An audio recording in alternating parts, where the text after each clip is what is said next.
Hello, this is Dale Matthews, and I'm joined by Mike Jones. Hey, Dale. Well, today is... Let me see. Maybe I'll say that in Japanese. Yeah, it's Chinese, but... Chinese. Okay, all right. Chinese, and it says Business Weekly because today is the day where the weekly business session takes place. How clever. Yeah, so we bring you not only the latest in news, in politics. I mean, where else are you going to find the original clips? Not just opinions. We have those. I've got a couple of them.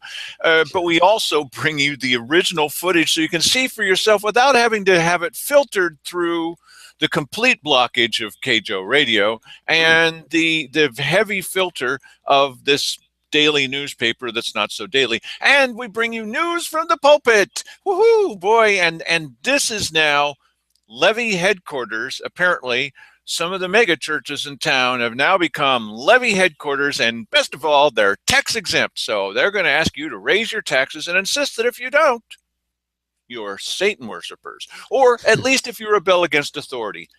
My favorite. Go ahead, Mike. Go ahead. And the funny thing is whenever you say this to people who haven't heard it, they don't believe you. They don't. They think, oh, you're just saying that to be hyperbolic.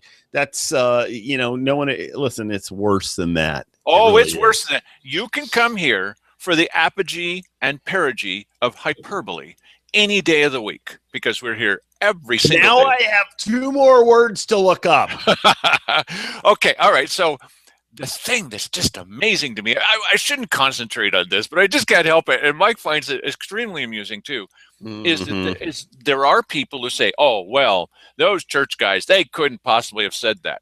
Now, they're saying that because they haven't seen the video. And occasionally, we'll put out videos or we'll tell you about a story and people go, no, you guys have to be wrong this time. Yes. You've got to be wrong eventually. Hey, what you don't know is we're wrong every day of the week. But they're sure, there's no way that he said that. The ones that really get me are the ones that look at the video. They hear this guy say it twice. Yes. They read the PowerPoint slide he puts up, yes, and they still say he's not saying that. Yes, it's the most profound case of denial I've ever seen. It's amazing. Floating face down in denial. Yes, I amuse myself. Okay, yes. So here's the thing: we're going to show you the PowerPoint slide that he puts up. Go ahead and put that up there, Mike. Yeah, there you go. Now, what does it say? It says, I almost find this little slogan thing or this little series that they have going almost as entertaining as the rest of it. It says, to flip this community, we must not reject, but respect authority. This comprises this community. To flip this community. What does flip mean when you watch something like the History Channel and these guys that bring in cars and then fix them up and then sell them to people? Yes. Isn't that what this is? They're selling us something. Yes, and not only that, they're going to flip us from one thing, which it is now, obviously, to another thing, which is what they want it to become. So what is this thing here that we're wanting to become? Or what is it that's so undesirable about where we are right now? Because I guess it's that we're a bunch of toothless deliverance types, and they're gonna we need to take these people and make them more sophisticated. Why can't we get these people to respect authority? What's wrong with them? Well, here's the amazing part to me, and the people that I shouldn't concentrate on. Okay, it's a kind of a guilty pleasure in a way. When they read this and they hear the guy talking, you're just going to hear us talking for now because it's our show. When he says rebellion... Well, you can go to badcounty.com and watch the videos if you'd like. Absolutely. It's right on the front page. And when he says rebellion is like the sin of divination, and then he says Satan worship. And Yes. arrogance like the evil of idolatry. Really? Yes, but then if it wasn't enough that this is written and he's just reading the part that's written on the screen, he then goes on to say on his own, outside of this quotation, that yeah, that's what it's like. Rebellion is like Satan worship. So and the entire sermon up to this point is to tell you how you need to respect your government officials. You need to respect those who have been placed in authority, ostensibly by God, over us. Now, here's the point. If you don't respect authority, and respect authority generally means, you better not be asking these tart questions like we do. If you don't respect authority, you worship Satan. Yes. Yes, and that's pretty troubling. Yeah. And believe me, the funny thing is that we have posted some of this stuff in social media, and we get attacked by people. Oh my gosh, he didn't say that. You're twisting his words. You really are. How can you be twisting his words? It's right there. It's written. Not only is he saying it's written. Oh, you never said Satan. Brother, yes. You've got some kind of problem. Yes, it's amazing. You definitely just missing it there. Okay, all right. So that happened on Sunday. No, wait a second. Before you go up, the happy bottom line to this is, it does say in the Bible that you're supposed to submit to authority, but it all depends on what you believe in America.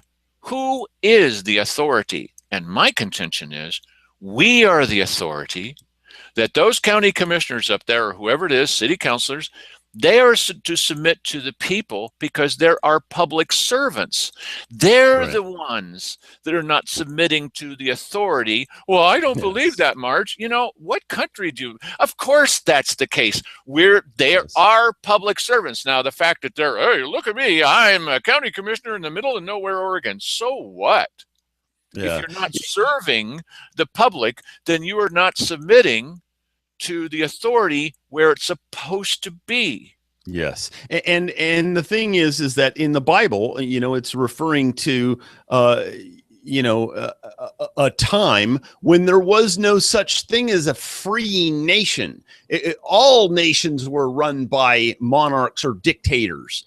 And even, in this world as it is right now, the majority of people live under tyranny and dictatorship. So, that applied to a different time. And as someone in social media said, and it sounds likely to me, that at the time when this was written, it may well have been a guide for survival for Christians living in some of these countries where, if you stirred the pot much, they were going to, put you on a stick. Well, the other thing, too, is if this is the case, that you must always submit to authority, and that not doing so truly is Satan worship, then this country was founded by Satan worshipers. Right. Yes.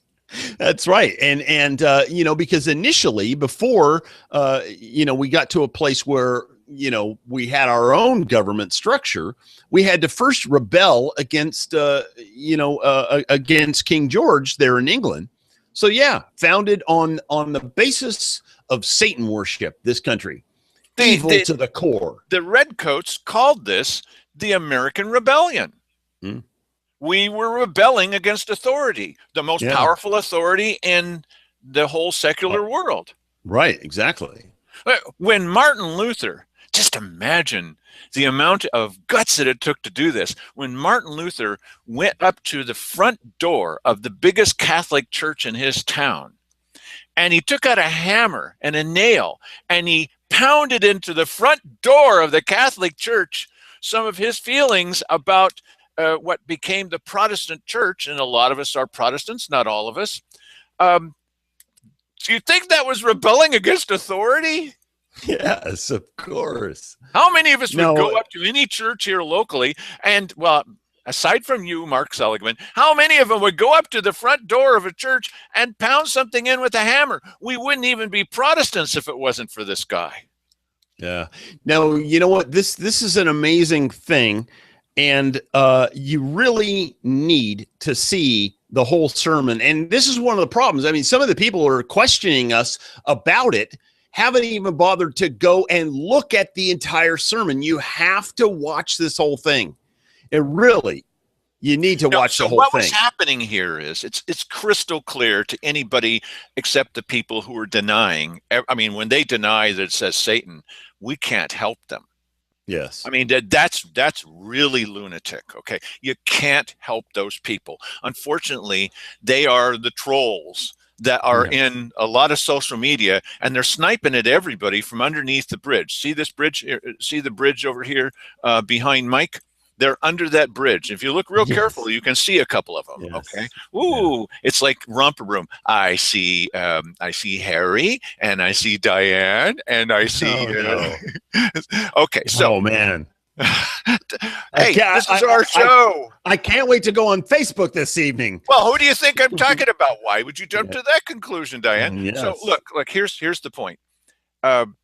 Even the TV stations and the newspaper, this local thing that they call a newspaper, they don't even know about some of this. Here's the amazing thing that I've discovered. At the Daily Courier, the guy that's blocking most of the news to you is Jim Moore. He's the one that's been assigned to cover county politics. And there are lots of times where he just doesn't want to write a story about it. Even when I've challenged him in an open public meeting several times to write something about cost overruns or to write something about some of these other goofy things that are happening, he refuses to do so. So I just happened to be in a conversation on the cost overrun thing about the Dimmick Tower with someone else in the newsroom, someone I kind of like. And he says, what cost overruns? Really? Now, what this is kind of a corollary to this original thing, is that Jim Moore apparently is not even talking to his own colleagues in his own newsroom. They don't know the news. Why do we know the news and they don't? So do they know anything about this thing that happened at the church the other day? Nice question, Mike. We didn't rehearse this. Okay. We never rehearse anything. You can tell. Yes, that's why it goes so badly so often. Yes, that's right. Well, that's I'm like, deer in the headlights. What are you talking about? That's why it's a comedy news show. We're a news comedy show. With the news of comedy, the comedy of news. That's what the comedy of news. Okay. So today, Bill Hunker was talking with somebody. Bill will be on the show Friday, and we're going to talk about all kinds of fun stuff. And it's going to be fun. You'll see. And so he was talking with some reporter we have some respect for. I mean, at least the guy doesn't cover up the news. And he said, yeah, this thing on Sunday what are you talking about? You haven't heard about this?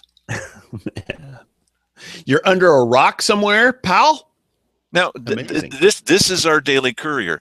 Look, not only do they not know what's happening at the commissioners' meetings, because Jim Moore is not covering the news, he's covering up the news. I can say that. It's true. Well, okay, here's an interesting illustration of how inept they apparently are. Here's this guy working at the Courier, hasn't heard anything about what happened at this church on Sunday. It was all over social media. Our show from Sunday night got 300 hits in 24 hours. That's huge for us. How it is that this guy inside of this situation doesn't know about it, they're just not plugged in. No, but see, Mike goes on to social media much more than I can stomach. I have to stomach county commissioners meetings. Mike would rather stomach social media. I don't know who has the better deal. Yeah, I'm not sure either. No, actually, I know I have the better deal because I've been to some of those mind-numbing meetings. Today was actually pretty action-packed. It was I had several people comment to me, wow, that was one of the best meetings in a long time.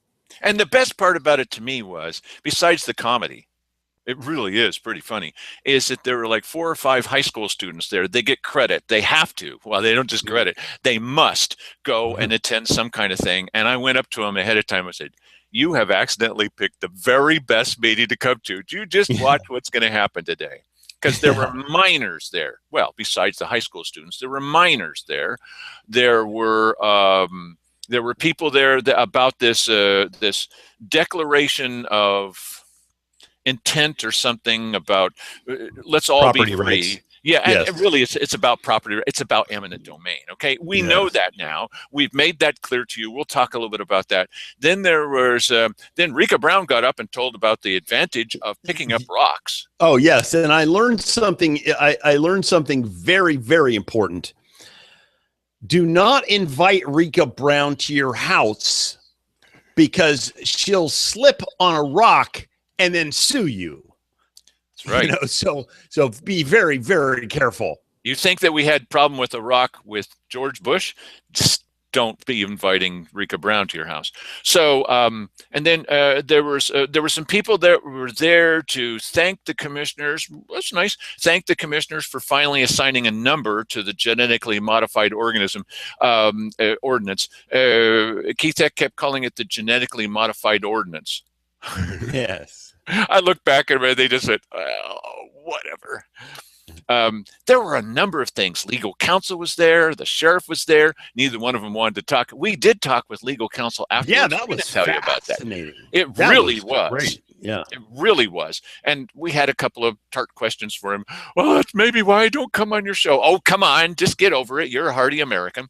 So, so what we wanted to do, this just happened today, and we try to get the news, the beautiful looking news, not just the audio, out to you immediately. And so the one that we could get out just had to be Pauline Dean. She looks like everybody's smaller grandmother. And we just had to play this for you because Pauline Dean, she nails it, buddy. Better than Martin Luther.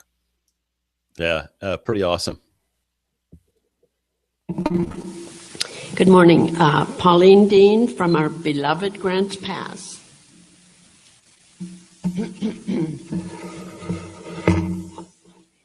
A bomb hit our quiet, peaceful little town on Sunday. We now have spiritual warfare building between our city government and our local churches. Now, rounding up a bunch of pastors, getting them to sign a pledge was bad enough, but putting them up to coerce the people from the pulpit is unacceptable. Our pastors are being taken away from their own designated duties, such as the important spiritual battles we are currently fighting already, such as the Supreme Court right now, their decision. These are what our pastors should be talking to their congregations about. As for obeying your authorities without question, this is nonsense. We live in a land where our Constitution protects our right to question authority. It's actually our sacred duty. True Christians do not serve perverse authorities who live and love the wages of sin in order to better their own selfish agendas at the common man's expense and effrontery to God. Surely we are to commit to government rules as all Americans do until it goes against God's authority. Above all, we serve our holy God first. He told us to love our enemies and to pray for them. He didn't say to bow to them blindly, as was suggested on Sunday. The churches have this week submitted to government persuasion, and they reason that it is their duty to obey all authority, and they insist their congregants do the same. Really?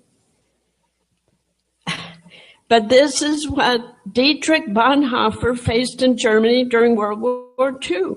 He refused to submit to evil authority because he knew what the Bible really said about submitting to godly authority, not the evil one. Now Americans will be challenged. Will they submit to God or evil government authority? In closing, I would like to share this scripture. Jesus told his disciples before he left the earth, all authority has been given to me in heaven and on the earth. Go therefore and make disciples of all the nations, teaching them to observe all things that I have commanded you.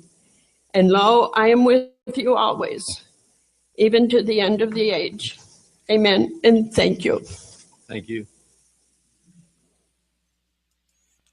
Now, did you see who was behind her? That was Vivian Kirko. Oh yeah, it was fun to watch Vivian. She was getting a kick out of that. That was hilarious. Now the thing is, Vivian is fearless. She'll get up and talk anytime when she thinks something's wrong. Oh, okay, that makes us all Satan worshipers. Okay, I get it.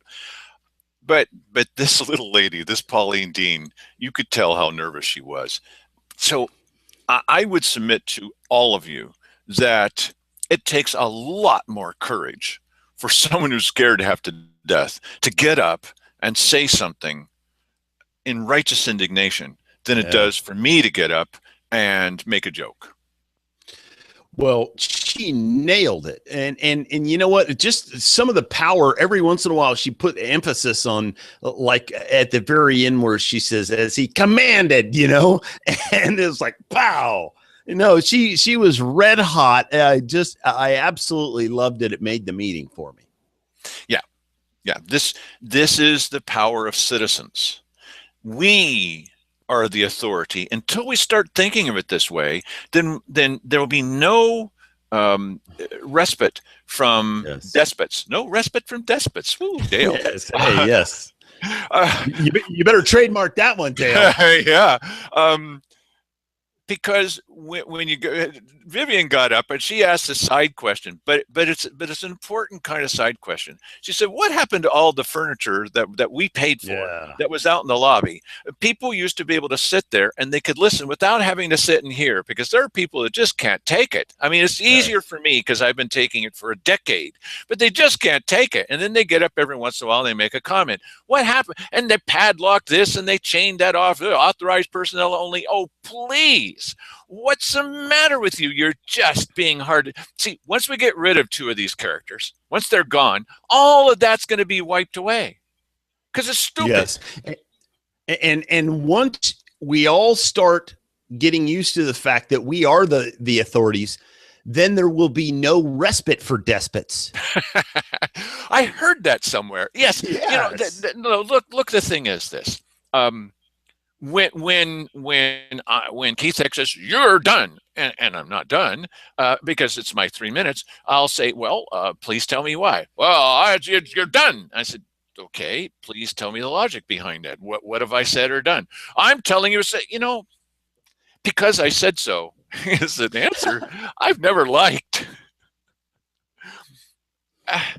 Today, what happened was I pointed out a couple of things that were just wrong. I mean, it's just completely wrong. We'll put up a video later for you to see where every once in a while, most of the time Dale gets it right, but today he was just wrong. Yeah, I was really wrong. And I pointed out the fact that in order to escape getting in trouble, okay, just a little bit about it. Larry Graves, the airport manager, he's talking at an IV airport board meeting, and he's explaining the latest about the IV airport and what they're going to do about manor development and these guys that were the biggest contributors, Simon Hare's reelection campaign. And he said, oh, they're okay. They're just fine. I've completely vetted them. I think that the complete vetting had to do with how much money he gave to Simon, but that's my personal opinion.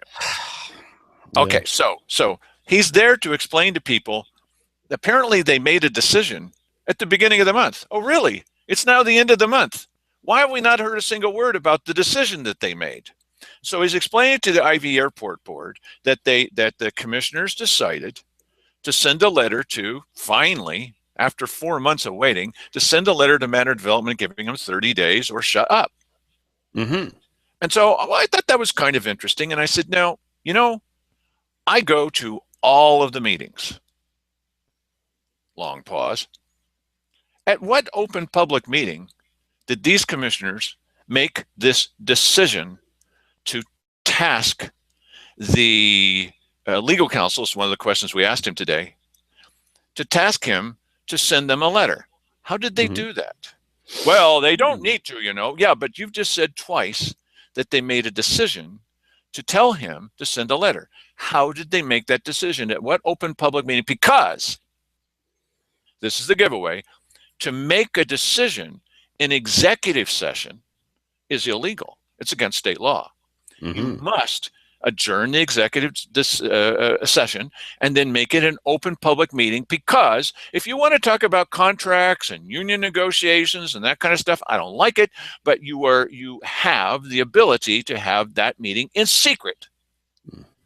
Yeah, I'm not crazy about that. And when Larry Graves suggested to the Ivy Airport Board that they could meet in secret, one of the guys was there, nah, that's not going to pass the smell test, because people in the audience were like, what do you mean a secret? So they can do that. But in order to take a vote to tell legal counsel, here's what we want you to do, we've made a decision, you must do it in open public session. This is so, come on now, you guys, you know this. This is so they don't make secret decisions that nobody knows anything about. Well, have you heard anything about this? We did. Now, how come they haven't said anything to you, and they didn't say anything about it today either at a weekly business session? So I said, how was this decision made, and where was it made? And here is the answer from, I didn't ask her, but here's the answer from Cheryl Walker, who was at that meeting. We didn't make a decision. Now, he just told us twice that you made a decision. We didn't make a decision. We didn't make a decision. Yes. Now, Mike, why is she saying we didn't make a decision? Because she knows you would call them on making the decision without it being an open public meeting. It's against the law. And so Right. she has, so here's the logic. So she thought she would make it better by lying about it. Yes. That's what she thought. Because This is what they always do. Why did they do that? It's so stupid. Don't cover up on top of the crime, idiot. that's not going to work. We're that. Forget that we're there with the camera and we can see Just what you're say, doing. whoops. You know, we had an open public meeting after the private meeting where you weren't there. We took a vote, da-da-da. Well, why can't they just do that? That would have been easy. Well, that's what they tried to claim today, because before they said we didn't do that. Now, today, Keith Eckes, well, you just don't know that we did. Oh, Humphrey, we did, Humphrey, we did do that, and the first liar wins the argument. Yes. Really? Yes. No. Well, that's it. And this story bears that out. Okay. So what did we do? Journalists that we are, intrepid journalists that we are, we trekked over to the county courthouse, and we waited for our wonderful legal counsel, Wally Hicks. And so I asked him the question, what happened at the end of that executive session? He says, well, kind of like, what do you mean? And I said, well, was there an open public session afterwards where the decision was, where they voted or they made the decision or gave you the instructions? And he says, well, let me go look. I can't really remember.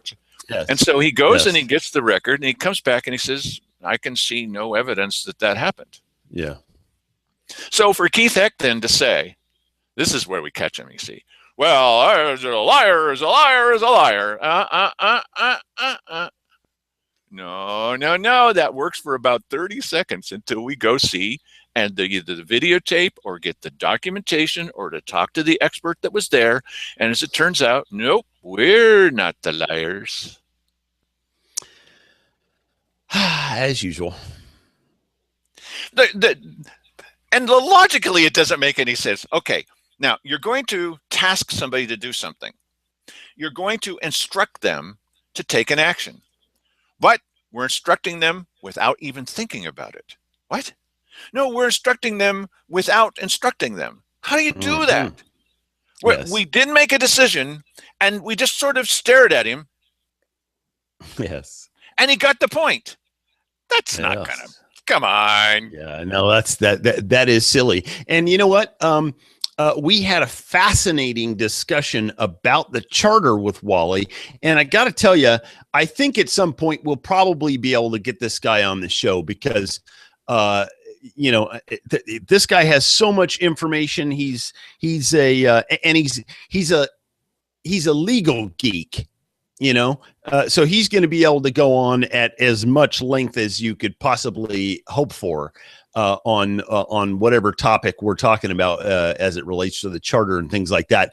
I think if we just promise not to get political with him about anything, we could probably pull that off. Oh, yeah. Well, that would never happen on this show. Yes. Well, no, we're just going to have to hog tie and gag Dale is the thing, you know. Well, I asked him a question. I said, so what was this one about? It was, it was about, how did they, oh, yeah, I said to him, so how can they task you to do something without making a decision to tell you to do it?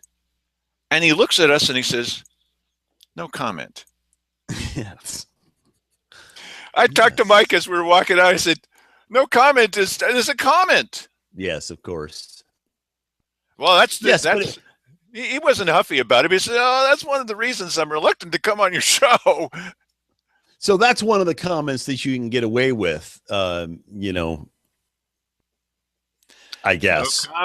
No comment. So tell us of some of the other things. I was there, but tell us from your perspective, from your skewed perspective, your satanic perspective. Right. Yes. Yes. What else happened at today's meeting? It was fascinating. It truly was. Wait till you see. Oh, wait. It got one problem. This is a huge problem for me. Yes, it was big. A huge problem.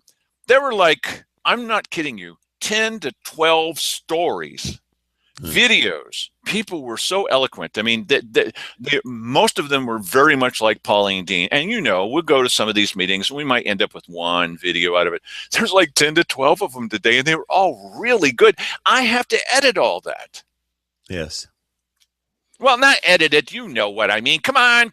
Don't be stupid. Okay, not you. I have no idea. I have no idea what you're talking about, and the audience must know even less because I know what you do, and I know it's highly edited. Oh no! Yes, all I do is isolate the quotes so that you're not watching 2 hours of a meeting. You don't want to watch 2 hours of a meeting. Okay, so what I do is the person walks up, and then we see them. Hello, my name is Mike Jones, and I have several goofy things to say. And then he goes and he sits down. That's the edit. Just it's entirely in context. Okay. Yes. Right. That's what I mean. Go ahead.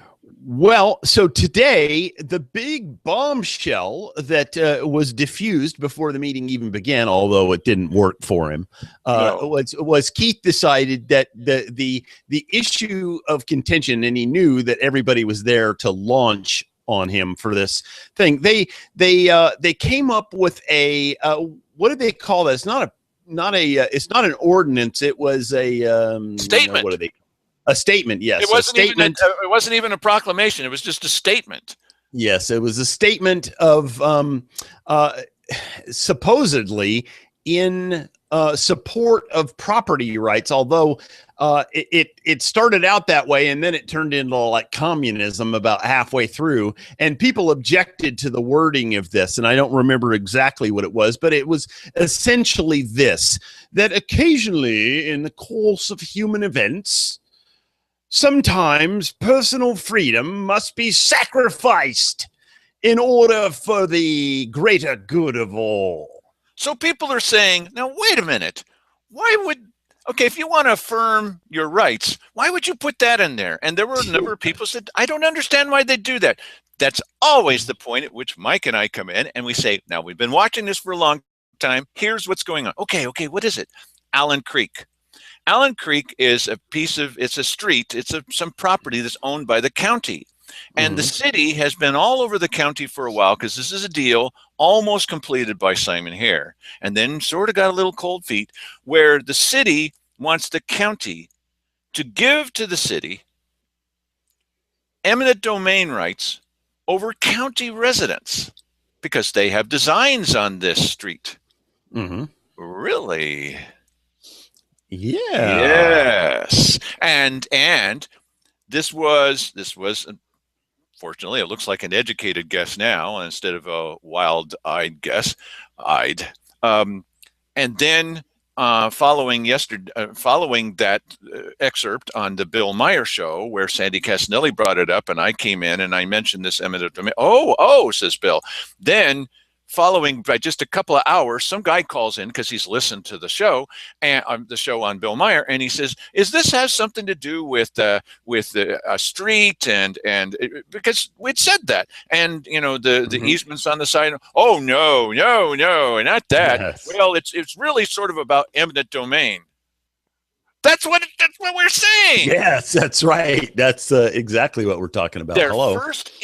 Their first impulse is to deny everything. This is why we keep telling you, well, you're being awful tough on them, because they're liars. When Simon Hare was confronted by the deacons, the first thing he said, well, I didn't pick up any cell phone. Simon, your first impulse is to deny things. When Keith Eck was questioned by the police about how he treated me, his first impulse was he wrote him a letter. So I never touched the guy. That's not true, Keith. Well, it happens with Cheryl Walker. Well, I never did that. Never. We didn't make any decision. Their first impulse. We need to get people in there where their first impulse is to be servants to the people. Absolutely. What do you do with people? They've got a lifetime of experience, some of them 2 lifetimes of experience, and they're not going to change. I mean, people have been praying, literally praying and pouring oil over the guy until he's drowning in it to try to get Simon Hare to stop doing that. He's not going to stop doing that. He just can't help it. I would imagine these other 2 guys probably grew up in an atmosphere where if you lied your way out of it, no, I didn't eat any cookies. I didn't eat any cookies. Well, if you lie your way out of every problem, and that's your first impulse, there's no saving you. Well, and it's kind of like asking Bill Clinton not to be Bill Clinton. That's just how he is and who he is, and so when you're trying to get the truth out of Simon, you're going to get a dissertation on the definition of the word "is." Are you having an affair with that woman? No, I'm on the witness stand. Yes, that's right. Yes. Not right this second. No, that's not what he said. Yeah, right. Yeah, no, I know. No, I was very, very smart. You know what? The question is, it's like this thing with Goins, okay? He does this long lead in about how you're Satan worshipers if you don't respect authority.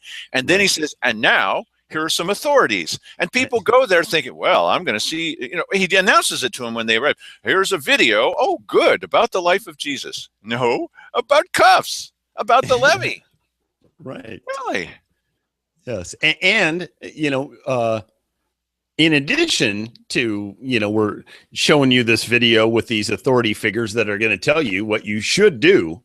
This is really this is really a matter of conscience, but I'm not going to tell you how to vote. But we're real serious about this. We're very passionate about this, and we believe it's a spiritual issue. Well, what does that mean? He says, I'm a Cuffs member and have been for a long time. And by the way, we got a bunch of Cuffs people here that are going to talk to you after the service if you'd like. Oh, you mean I can go and ask you questions about Jesus, Mike? Right. Yes. No, you can ask them questions about why they're pro-levy and why you must be too. I really want to take a poll of the congregation and find out how many people would have left if they knew that it was a political event. Here's the bottom line is right now we have political organizing masquerading as a church service. So, hey, listen, I don't mind going to a political event if I know that's what it is. But there's a misrepresentation here. This is somebody who is a pastoral counselor. And yet, bada bing, bada boom, hey, how you going to vote on that proposal there, buddy? Well, he's got his assistants to give you spiritual advice, spiritual and voting advice right after the sermon. Yes. Here's the point to me about this. Well, we saw that video where sign was stolen. It's happening everywhere. No, it's not. We crumpled up this sign, but no, we didn't. We see this video, and he didn't say Satan, not even once. Okay. Every time we look at this, Cliff Thomason says, you mean this here? way, okay, let's look at that. Yeah. Yes. Okay, wait a second. This one, where it doesn't say Satan on there, where it Yes. doesn't even appear. That Right. that just kills me, the people that don't see it. Look, but And where's while all this you're at coming it, from? submit to all authority. Where's all this coming from? It's all coming from one side. Okay, we have to admit, I believe we have to admit when we're wrong. It's only fair. And a couple of elections ago, there was somebody. We're never wrong. So Well, a couple of elections ago, we will admit it to you when it happens. there was someone that was the wife of one of the people that we know, don't see much of him anymore. And when she was handed a sign-up sheet to put something on the ballot, she just took a pen and X'd it out. Well, that whole page is destroyed. Nice. We got all over her and explained to her as kindly as we could, that's not what we do. And I have probably daily discussions with someone that you all know. Well, couldn't we just pretend that no, we can't do that. And when I met with Ward Ockenden, Jim Dittmer, see, we mentioned names, they hate that, and Jack Swift, part of their plan during a previous levy, well, we'll put out a voters pamphlet. And it'll all be all positive, all negative about the levy. And people will think, ooh, this is the voters pamphlet. And I said, we can't do that. Well, why not? I said, because it's dishonest and because we don't do that. So I'm not saying there's no tendency at all on the side that we've chosen to say bad things and do bad things. But mostly we don't actually do it. It's just an idea comes up, well, couldn't we just steal everybody else's signs like Simon did when he was running for office? They were storing stolen signs for the other candidates. Say that 5 times fast. Storing stolen signs in his headquarters. That tells you all you need to know about Simon Hare. Yeah. So I'm not saying that on the side of the folks who oppose the levy. I don't see that. Cliff Thomason told us, he said, well, it won't be 10% skimmed off the top. I noticed the newspaper's using skimmed. I can't believe it. I made this thing. It's not a word I made up, but anyway, we started this and now they're saying it too. Oh, they take out 10% and then they give the sheriff back 15%. Cliff, no, they don't. Well, you're just trying to pass the levy by saying anything that pops into your head? No, Dale, you don't understand. In the same conversation, it's not really 10%. It's not. No, it's half of 1%. Cliff, you can't. You'll say anything to pass this levy? Really? Anything? And now they're preaching it to you during the sermon without warning you ahead of time. That's despicable. And so if you're watching this show, it's probably not because, I haven't made up my mind. What? You're watching a political show and you haven't made up your mind about politics? But the thing is that we can feel good about being the perpetual winners. The last decade, we've never lost. Yes. Never once. We've got a 9-0 record. You call that winning? That's actually what Carl Wilson said to me on the radio show when I was allowed to go on there. He said, "You call that winning?" Yeah. Well, that's not winning. That's everybody loses. I'm not going to share my community with people like you. Really? I mean, what about the FCC rules? Oh, forget about that. And he didn't say that, but that's me saying that. I'm disappointed in some of the people that I generally have respect for, that they would trot out crazy numbers that don't make any sense. They're just doing it now because they don't have any numbers and they got to come up with something. And nobody seems to be listening to the real authorities, not Mike and Dale. Well, not Mike, but the actual voters in this county who tell you again and again and again, make one last thing before we go. You can't pass a law. You can't pass an ordinance. You can't make a rule that says you cannot come back next year and the next year and the next year. You can't do that with a levy. No. That would be anti-democratic. But one thing that the commissioners could do, and by the way, citizens can't do this. That's lovely.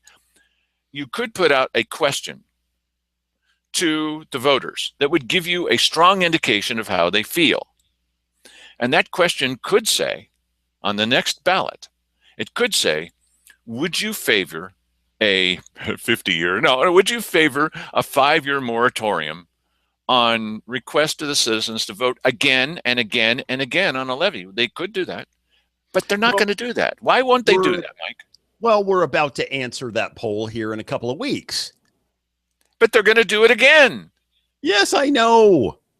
So what we could do is we could tell them, stop it. Now, at least we could give them that advice. Let's just send them, Romans 13. Take this and live it. We are the authorities. Thank you very much.